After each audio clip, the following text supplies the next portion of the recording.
Hey guys, welcome back to my YouTube channel. Today's video is going to be all about how to romanticize your life. I'm going to give you 10 ways. Some of them are physical ways and then others are more mindset shifts, but I have a lot of notes on this topic because it's something I am so passionate about. I think there's a massive misconception about romanticizing your life and slowing down. I know when I used to think about romanticizing my life, I would literally picture myself in a big flowy sundress, frolicking through a big daisy field with a little pond and little ducklings running around, getting my free range eggs. And that's totally valid. Like, that is a very slow living, romanticized way of living to me.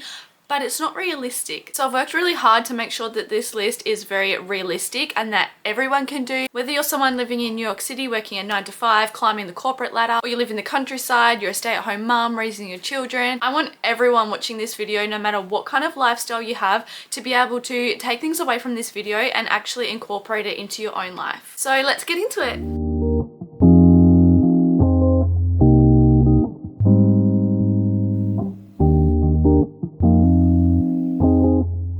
Okay, let's start with number 1, finding your signature everything. I know this seems very random and not related to the video at all, but having something that's just so you and so unique to you is the best way to romanticize your life. When you romanticize your life, you have to be the main character in your life. In a non-selfish way, the world is quite literally revolving around you. It could be anything. It could be a signature color, your signature style, your signature nail color, your signature coffee order, your favorite spot to sit and drink your morning coffee. It could be a signature hairstyle that you do. You could have your own signature scent, little rituals you do throughout the mornings or the nights. And these don't have to be big things for the whole world to know about. My signature color is pink. Everybody that knows me knows that I like pink, but I also have little other signature things that people don't know about, and it's really nice just to have something for yourself that doesn't need to be shared with the whole world. When you add these little things that are just so special and unique to you, it just adds little bits of personality and little reminders of your passions and your values into your everyday life. And I think that's what romanticizing your life is all about. It's all about slowing down and finding the joy in those little moments. We're not talking about the big extravagant picture here. We're trying to focus on the boring, mundane things and the ordinary. And these signature things are such a good way to ground yourself and just surround yourself with things that you love and are passionate about. The next one is solo dates.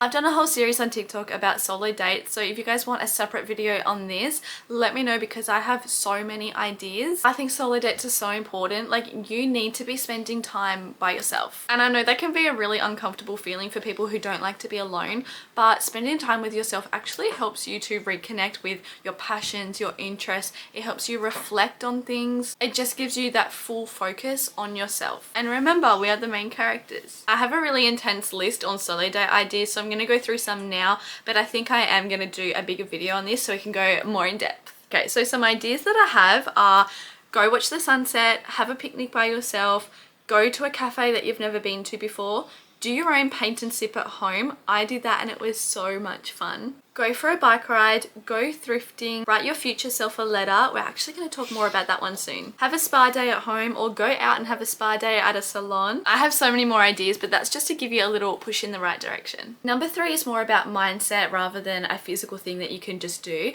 but it's all about embracing and finding joy in the little things. So for me personally, I feel like this is the biggest part of romanticizing your life, because when you think about it, our lives are full of mundane things.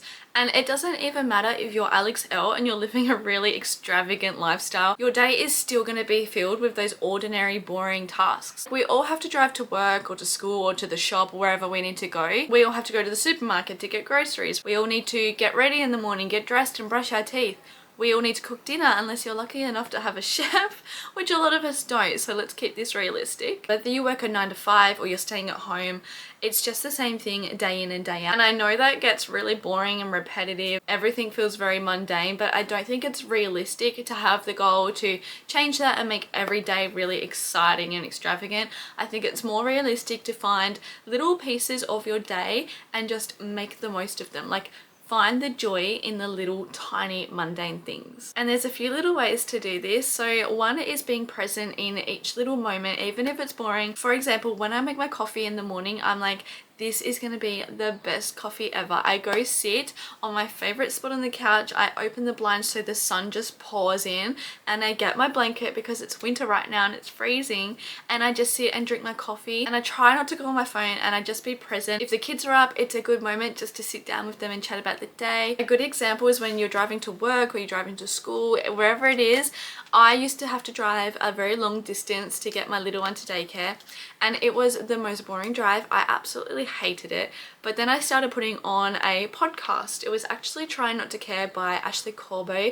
If you are a girl who's all about self-improvement, self-love, which if you're watching this, you probably are, you should definitely check it out. But I used to put that on and just listen to it as I was driving. I was also taking notice of my surroundings a lot more, and I realized that I drive past so many cows, and it's just like little tiny things like that can just help romanticize your life that extra bit more. And it was also really uplifting and motivating and the perfect way to start my day. Also, when you're getting ready in the morning, don't be afraid to put some music on, light some candles for your nighttime routine. Just do things that make it a little bit more special and just make it a little bit of a more fun experience. I think even when you're having a boring day at home, it's important to get ready. I know for me, if I'm just having a boring rot day, I feel like I'm in such a slump. I mean, rot days are really important. I think we need to know our bodies and when we need to rest and just to wind down. But sometimes just getting dressed and ready just helps you feel a little bit better and like you've got your life together. But yeah, sometimes just being more present and intentional can help you find the beauty in the little things that you didn't even know were there in the first place. My next little tip is to make a gratitude jar.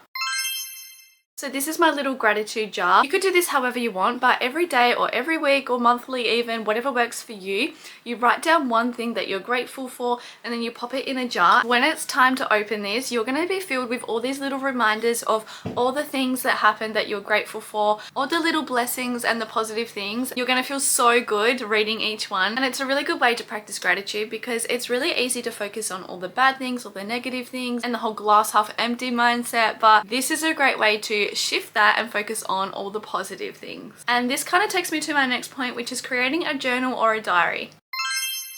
Journaling or having a diary is one of the best ways you can romanticize your life. It's so good in every aspect. You can document your thoughts and your feelings and your dreams and your hopes and your desires, everything you're grateful for. It's really good to reflect on all your past little entries and see how much you've grown and changed and evolved. It's a good way to get all your thoughts and emotions onto paper because it's really easy to bottle things up and just push them under the mat and act like they don't exist, and eventually they just explode out of you. It's also a really good way to incorporate manifestation if you're big on that. I really love manifestation and I truly believe in it. So if that's something that you're into, journaling can be a great way to incorporate that. And if we're thinking about romanticizing our life, we can add in all those small little moments where we found beauty or joy. The next one is incorporating nature and leaning into each season. Being in the nature is one of the best ways to actually slow down and just ground yourself. There's so many things you can do, whether you go big and do a hike or go to the beach, or you just take your morning coffee and you go sit outside in the morning sunlight. It's such a good way to connect with the earth and be really present and aware of your surroundings. Take in everything, how it feels, like how the ground feels on your feet. Actually ask yourself, when was the last time you went for a walk barefoot? Take in all the noises around you. Are the birds chirping? Can you hear the waves? Can you hear any water, the wind, the smells? When you do this, it will force you to be more present and slow down. Sunrises and sunsets are the perfect way to start and end your day. I've never seen a sunrise or a sunset that I didn't like. They are so beautiful and just the perfect little moment to add in your day. Sometimes we get really caught up in life, but you need to remember we are literally on a floating rock and we are like this small. When you spend time in nature, it kind of just forces you to see the world and actually appreciate all the beauty in it. And I also want to talk about seasons. I am very big on romanticizing each season.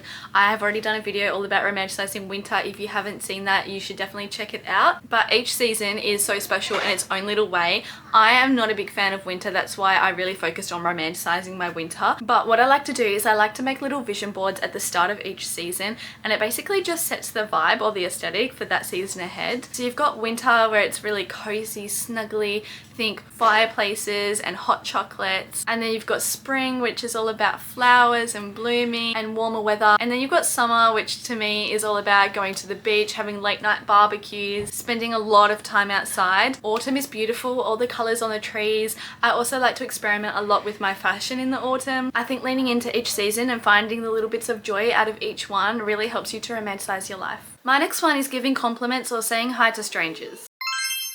Like I've said already in this video, romanticizing your life is all about the small things. Saying hi to a stranger as you pass by on the path, or giving someone a compliment at the checkout at a grocery store. It's just those little small acts of kindness that really just elevate your everyday life. It makes you feel so good inside to make somebody else feel good. When you give someone a compliment, they might be having the crappiest day ever, and then you see them smile, it boosts their mood, it boosts your mood. It's just a very simple but very powerful way to add a little bit of warmth and positivity. My next little tip for you guys is to write yourself a letter or write somebody else a letter.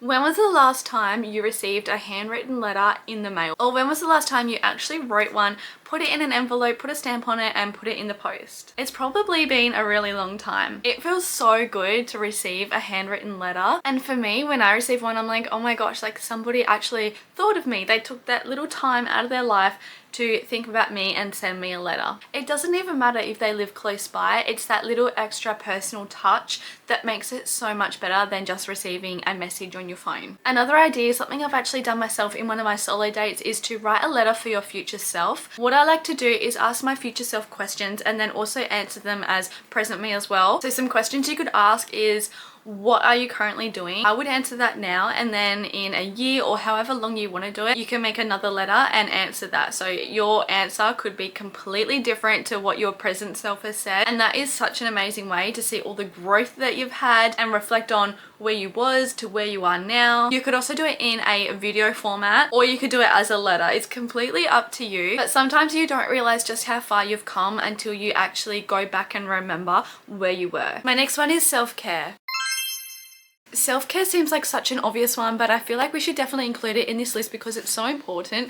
When I think of self-care, I instantly go to like skincare routines and face massages and all that kind of things, bubble baths, but it's so much more than that. Self-care is everything from getting a good night's sleep, reading books, doing things that make your soul happy, learning new things, taking care of your body, what you eat, what you drink, getting enough exercise. It is such a broad topic and definitely something to incorporate when you're trying to romanticize your life. Prioritizing self-care is so good for you. It's good for your mental health, your emotional health, your physical health, and even your spiritual health. And it's such a good way to show yourself the love and kindness that sometimes we forget to give ourselves, and we deserve that. We truly do. And it's almost like giving yourself a big hug, which we all need sometimes. I know not everybody will relate to this, but some will, so I'm gonna mention it. But I think self-care is a lot about healing your inner child as well. We could go into a very deep rabbit hole about that, but I think we'll save that for another video. Okay, we're officially at the end. My very last point is to reflect and celebrate your achievements.